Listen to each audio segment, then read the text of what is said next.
On va s'intéresser aujourd'hui aux formes déterminées dans la recherche de limites.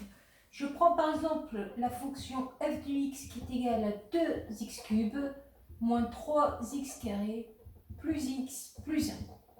Si je cherche la limite de cette fonction en plus l'infini, je me rends compte que je vais tomber en une forme indéterminée.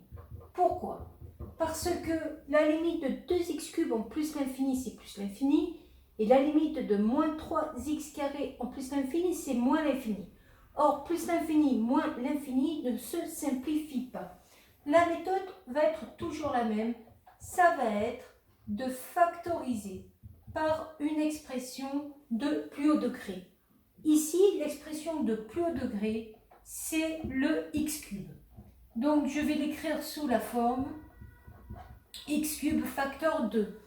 Soit vous arrivez à factoriser directement, bon là le 2, il n'y a pas de souci, soit il suffit de prendre le 3x carré ici et de le diviser par le facteur que vous mettez devant. Pareil pour les autres termes, x vous le divisez par x cube et 1 divisé par x cube.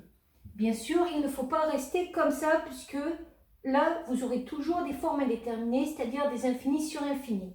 Donc on va simplifier autant que possible les expressions pour essayer de trouver des limites qui vont nous arranger.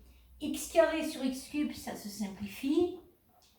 X sur x cube, ça se simplifie. Et il reste ceci. Et là, ça va être terminé parce qu'on va s'occuper de faire la limite de chaque facteur et de voir si on obtient quelque chose qui nous arrange. La limite de x cube, elle ne bouge pas en plus l'infini. Ça reste plus l'infini.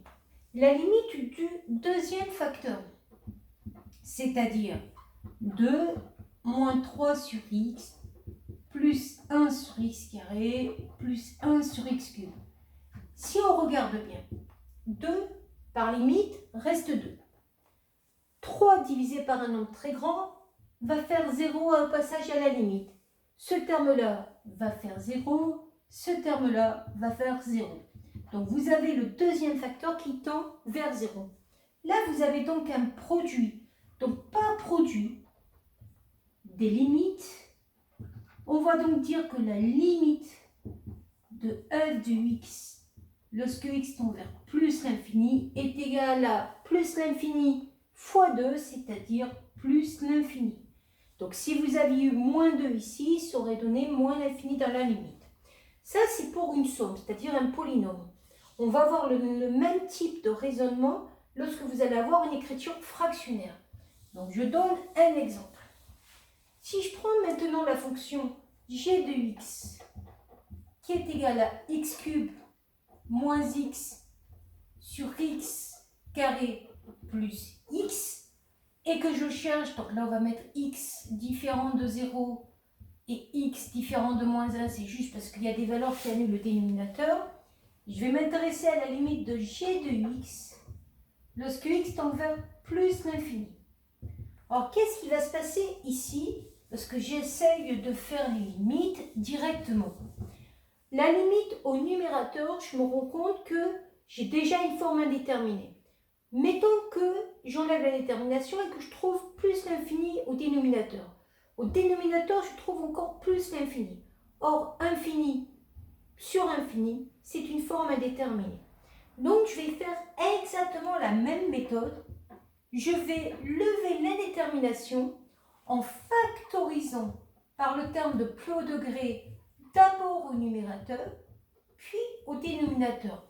Donc, je vais factoriser par quelque chose de différent en haut et en bas. Là, je vais factoriser par x cube. Donc, ça fait donc 1 moins x sur x cube pour le numérateur.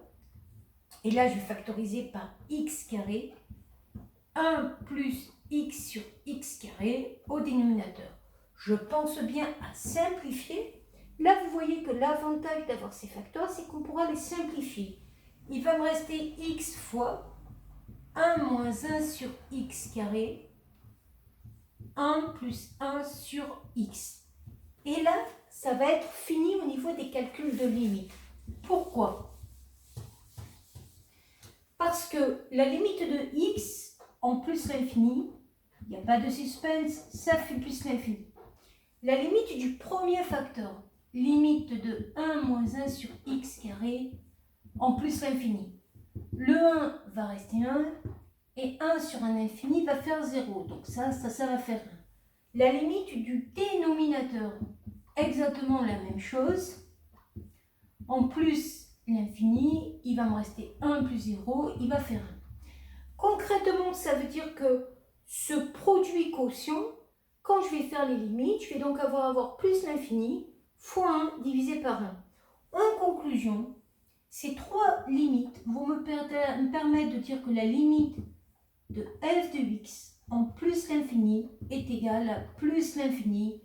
Voilà au niveau des recherches de limites avec des formes indéterminées, avec une écriture fractionnaire ou avec un polynôme. Voilà.